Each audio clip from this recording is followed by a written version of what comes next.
ಅಥಣಿಯ ಪ್ರವಾಸಿ ಮಂದಿರಕ್ಕೆ ಸಚಿವರಾದ ಸತೀಶ್ ಜಾರಕಿಹೊಳಿ ಭೇಟಿ.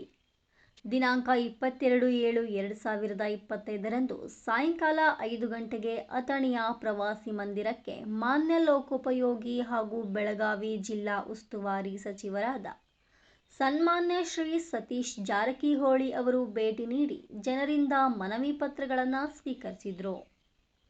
ಇದೇ ವೇಳೆ ಸ್ಥಳಕ್ಕೆ ಆಗಮಿಸಿದ ಅಥಣಿಯ ಮಾಜಿ ಜನಪ್ರಿಯ ಶಾಸಕರಾದ ಮಹೇಶ್ ಕಮಟಳ್ಳಿ ಅವರು ಜೈನ ಸಮುದಾಯದ ಮುಖಂಡರ ಜೊತೆ ಬಂದು ಜೈನ ಸಮುದಾಯಕ್ಕೆ ಜೈನ ಅಭಿವೃದ್ಧಿ ನಿಗಮ ಮಾಡಬೇಕೆಂದು ಮನವಿ ಪತ್ರವನ್ನು ಸಲ್ಲಿಸಿದರು. ಜೈನ ಸಮುದಾಯದ ಬಹಳಷ್ಟು ಮುಖಂಡರು ಪಾಲ್ಗೊಂಡಿದ್ದರು. ಜೈನ ಮುಖಂಡರು ಮಾತನಾಡಿ, ನಮ್ಮ ಸಮಾಜದ ಕೊಡುಗೆ ಅಪಾರವಾಗಿದೆ. ಜೈನ ಸಮುದಾಯ ಕರ್ನಾಟಕ ರಾಜ್ಯದಲ್ಲಿ 25 ಲಕ್ಷಕ್ಕಿಂತ ಹೆಚ್ಚಿನ ಜನಸಂಖ್ಯೆಯನ್ನು ಹೊಂದಿದೆ. ಜೈನ ಸಮಾಜವು ತನ್ನದೇ ಆದ ಸಾಹಿತ್ಯವನ್ನು ಹೊಂದಿದೆ. ಇದು ತೀರ್ಥಂಕರರ ಜೀವನ ಮತ್ತು ಬೋಧನೆಗಳನ್ನು ವಿವರಿಸುತ್ತದೆ. ಕರ್ನಾಟಕದಲ್ಲಿ ಬಹಳಷ್ಟು ಜನ ಜೈನ ಸಮುದಾಯದವರು ಕಡು ಬಡವರಾಗಿದ್ದು, ಅದಕ್ಕಾಗಿ ಜೈನ ಅಭಿವೃದ್ಧಿ ನಿಗಮ ಅತಿ ಅವಶ್ಯಕವಾಗಿದೆ ಎಂದು ಹೇಳಿ ಮನವಿಯನ್ನು ಸಲ್ಲಿಸಿದರು. ಇದೇ ಸಮಯದಲ್ಲಿ ಭೀಮವಾದ ದಲಿತ ಸಂಘರ್ಷ ಸಮಿತಿಯವರು ಕೂಡ ಮನವಿ ಸಲ್ಲಿಸಿದರು. ಚಿಕ್ಕೋಡಿ ಉಪವಿಭಾಗದ ವ್ಯಾಪ್ತಿಯಲ್ಲಿ ಸಂವಿಧಾನ ಶಿಲ್ಪಿ ಡಾಕ್ಟರ್ ಬಾಬಾ ಸಾಹೇಬ್ ಅಂಬೇಡ್ಕರ್ ಅವರೊಂದಿಗೆ ಭಾವನಾತ್ಮಕ ಸಂಬಂಧವನ್ನು ಹೊಂದಿದೆ.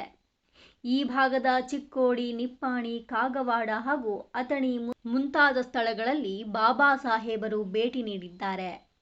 ಅಂಬೇಡ್ಕರ್ ಅವರು ಚಿಕ್ಕೋಡಿಯ ನ್ಯಾಯಾಲಯದಲ್ಲಿ ನ್ಯಾಯವಾದಿಯಾಗಿ ವಾದ ಮಂಡಿಸಿದ್ದಾರೆ. ಈ ಎಲ್ಲ ಕಾರಣಗಳಿಂದ ಹಾಗೂ ಐತಿಹಾಸಿಕ ದೃಷ್ಟಿಯಿಂದ ಚಿಕ್ಕೋಡಿ ಉಪವಿಭಾಗದ ವ್ಯಾಪ್ತಿಯಲ್ಲಿ ರಚನೆಯಾಗುವ ಜಿಲ್ಲೆ ಸಂವಿಧಾನ ಶಿಲ್ಪಿ ಡಾಕ್ಟರ್ ಬಾಬಾ ಸಾಹೇಬ್ ಅಂಬೇಡ್ಕರ್ ಜಿಲ್ಲೆ ಎಂದು ನಾಮಕರಣ ಮಾಡಬೇಕೆಂದು ಮನವಿಯನ್ನು ಸಲ್ಲಿಸಿದರು. ಇದಾದ ಬಳಿಕ ಪ್ರವಾಸಿ ಮಂದಿರದಲ್ಲಿ ಕಾಂಗ್ರೆಸ್ಸಿನ ಹಲವು ಮುಖಂಡರುಗಳ ಜೊತೆ ಸಮಾಲೋಚನೆ ನಡೆಸಿದ ನಂತರ ಮಾಧ್ಯಮಗಳ ಜೊತೆ ಮಾತನಾಡಿ ಈಗಿನ ರಾಜಕೀಯ ವಿದ್ಯಮಾನಗಳ ಬಗ್ಗೆ ಮಾತನಾಡಿದರು. ಇದೇ ವೇಳೆ ಮುಖಂಡರಾದ ಸದಾಶಿವ್ ಬುಟಾಳಿ, ಗಜಾನನ್ ಮಂಗಸೂಳಿ, ಸಿದ್ಧಾರ್ಥ್ ಸಿಂಗೆ, ಅಸ್ಲಾಂ ನಾಲಬಂದ್, ಸಂಜೀವ್ ಕಾಂಬಳೆ, ವಿಜಯಕುಮಾರ್ ಬಡಚಿ, ರಮೇಶ್ ಸಿಂದಗಿ, ರಾವ್ಸಾಬ್ ಐಹೊಳೆ, ಶಿವಾನಂದ್ ಸೌದಾಗರ್, ಬಸವರಾಜ್ ಬುಟಾಳಿ, ಇನ್ನು ಅನೇಕ ಕಾಂಗ್ರೆಸ್ ಮುಖಂಡರು, ಕಾರ್ಯಕರ್ತರು ಉಪಸ್ಥಿತರಿದ್ದರು. ವರದಿ ವಿಠಲ್ ಕೋಕಾಟೆ, ಕರ್ನಾಟಕಂದ, ಅಥಣಿ. ಎಲ್ಲರನ್ನೇ ನಾವು ನೀವು ಹೆಂಗೆ ಮಾಡಿದ್ರಿ ಎಲ್ಲರೂ ಒಟ್ಟು ನಿಮ್ಮೆಲ್ಲ ವಿಶ್ವಾಸ ಮಾಡ್ತಾರೆ ಐದು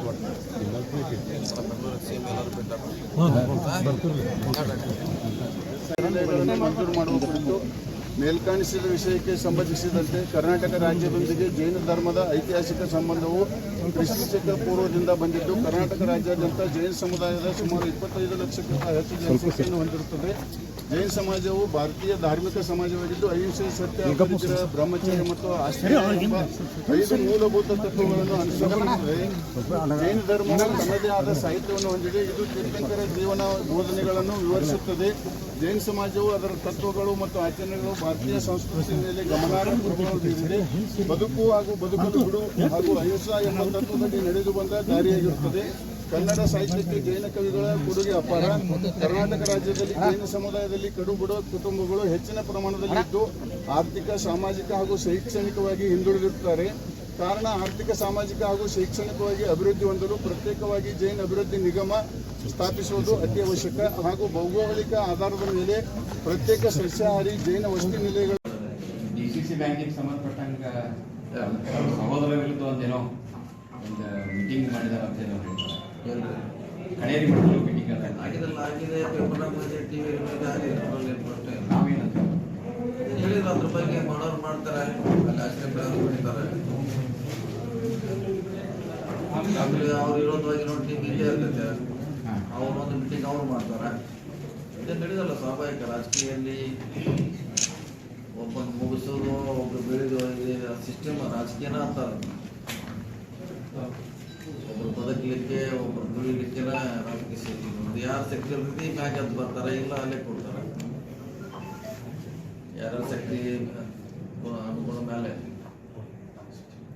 ಈಗ ಮಾಡ್ತಾರೆ, ಜನ ಬೆಂಬಲ ವ್ಯಕ್ತಿ ಮೇಲೆ ಅವ್ರ ಡೆವಲಪ್ಮೆಂಟ್ ಮೇಲೆ ಜನ ಅವ್ರು ಬೆಂಬಲ.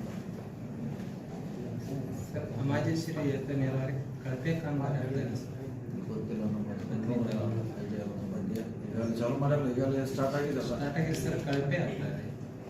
ಇವಾಗ ನಾವು ಒಂದ್ಸಲ ವಿಸಿಟ್ ಮಾಡೋದಿದೆ, ನೆಕ್ಸ್ಟ್ ಟೈಮ್ ಬಂದಾಗ ಸರ್ ವಿಸಿಟ್ ಮಾಡ್ತಾರೆ. ಹತ್ತನೇ ತಾಲೂಕಿನಾಗ ಕಾಂಗ್ರೆಸ್ ಪಕ್ಷ ಒಡೆದ ಮನೆ ಮುಂಚೆ ಹಾಗೆ ಇತ್ತು, ಮೂರನೇ ಇಲೆಕ್ಷನ್ ಆಗಿದ್ದ ಮುಂಚೆನೂ ಎರಡೇ ಇತ್ತು, ಮೂರೇ ಇತ್ತು. ಈಗ ಐದು ಆಗ್ಯಾವ. ಎರಡಲ್ಲ ಅದು ಎರಡು ಇರೋದು ಅದೇನು ಮಾಡಕ್ಕ. ಅವಾಗ ನಮ್ಮ ಎರಡು ಇದ್ದೀವಿ, ಇದು ಎರಡದವ, ಐದು ಅದೇನು ಪ್ರಶ್ನೆ.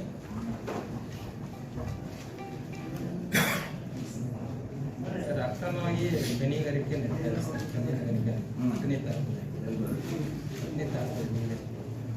ಇಲ್ಲಿವರೆಗೆ ಸುದ್ದಿ ಆಗಿಲ್ಲ. ಈಗ ಒಮ್ಮೆ ನಮಗೆ ಯಾಕೆ ಬರ್ತಿರ್ತೈತೆ ಅಕ್ರಮ ಗಣಿಗಾರಿಕೆ. ಒಮ್ಮೆ ಯಾರು ಬಂದಾಗ ಹೇಳೇ ಇಲ್ಲ. ಒಮ್ಮೆ ಸಲ ನಾವು ಬಂದರು ಒಮ್ಮೆ ಕೂಡ ಯಾರು ಹೇಳಿಲ್ಲ. ಕೇಳೋ ತಹಶೀಲ್ದಾರ್ ಅವ್ರಿಗೆ ಹೇಳ್ತಾರೆ ಬಗ್ಗೆ. GST ನಿಂತು GST ಬಗ್ಗೆ ಟ್ಯಾಕ್ಸ್ ಅದನ್ನ ಇದು ಮಾಡಿದ್ದಾರೆ. ಸಾಮಾನ್ಯ ಜನರಿಗೂ ಹೆಚ್ಚಿನ ಇದನ್ನು ಬರೋದಕ್ಕಿಂತ ಕಾಂಗ್ರೆಸ್ ಮೇಲೆ ಆರೋಪ ಇದೆ. ಕಾಂಗ್ರೆಸ್ ಕಮರ್ಷಿಯಲ್ ಟ್ಯಾಕ್ಸ್ ಹೆಚ್ಚಿಸಿದಾರೆ ಅಂತಂದ್ರೆ ಅದ್ರ ಬಗ್ಗೆ ನಂಗೆ ಮಾಹಿತಿ ಇಲ್ಲ. ಅದು ಕೇಳಿ ನಾನು ಪತ್ರಿಕೆ ನೋಡಿದ ಅಷ್ಟೇ. ಅದು ಯಾರು ನೋಟಿಸ್ ಕೊಟ್ಟಾರೋ ಗೊತ್ತಿಲ್ಲ.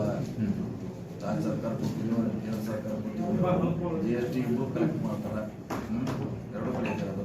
ಸಾಮಾನ್ಯ ಜನರಿಗೆ ಹೆಚ್ಚಿನ ಟ್ಯಾಕ್ಸ್ ಯಾರು ಮಾಡ್ಯಾರ ಅನ್ನೋದು ಇನ್ನೂ ಆಗಿಲ್ಲ. ಅದಾದ್ಮೇಲೆ ಕರೆ ಹೇಳ್ತೀನಿ ನಾನು. ಗುತ್ತಿಗೆದಾರರ ಬಿಲ್ ಬಹಳಷ್ಟು ಬಾಕಿ ಉಳಿದಿಲ್ಲ. ಇದರ ಸಲುವಾಗಿ ಮೊನ್ನೆ ರಾಜ್ಯ ಮಟ್ಟದವರೆಗೂ 2,900 ಕೋಟಿ ಎಷ್ಟು ಉಳಿದು ಅಂತ ಹೇಳಿ. ಯಾಕೆ ಉಳಿದ್ರದ? ಯಾಕೆ ಉಳಿದ್ರು ಹೇಳ, ನೀವು ಹೇಳ್ಬೇಕು. ಮತ್ತೆ ಯಾಕೆ ಉಳಿದ್ರದ? ಹಿಂದೆ BJP ಬಜೆಟ್ಗಿಂತ ಹೆಚ್ಚು ಕೆಲಸ ಮಾಡಿದ್ರೆ ಅದಕ್ಕೆ ಉಳಿದ್ರಲ್ಲ. ಬಜೆಟ್ನಾಗ ಅವ್ರು ದುಡ್ಡು ಕೊಡದೆ ಕೆಲಸ ಮಾಡಿದಾರ. ಅಗತ್ಯಕ್ಕಿಂತ ಹೆಚ್ಚು ಮಾಡ್ಯಾರ. ಹಿಂಗಾಗಿ ಅದು 12,000 ಕೋಟಿಗಿಂತ ಜಾಸ್ತಿ ಇದೆ. ಈಗ ಸೊ ನಾವು ಬಂದ್ಮೇಲೆ ಒಂದು ಸ್ವಲ್ಪ ಕಡಿಮೆ ಮಾಡಿದ್ವಿ, ಒಂದು 3,000 ಕೋಟಿ. ಸೊ ವರ್ಷ ಸ್ವಲ್ಪ ಕಡಿಮೆ ಮಾಡಿಬಿಟ್ಟು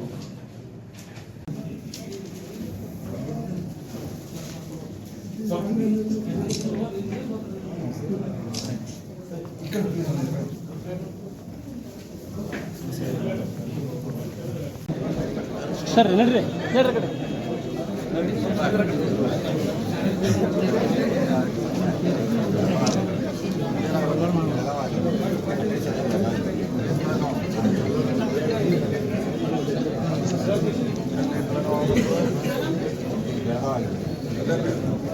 ಅಡ್ರೆಸ್ ಎಲ್ಲ ಆಗಿದೆ.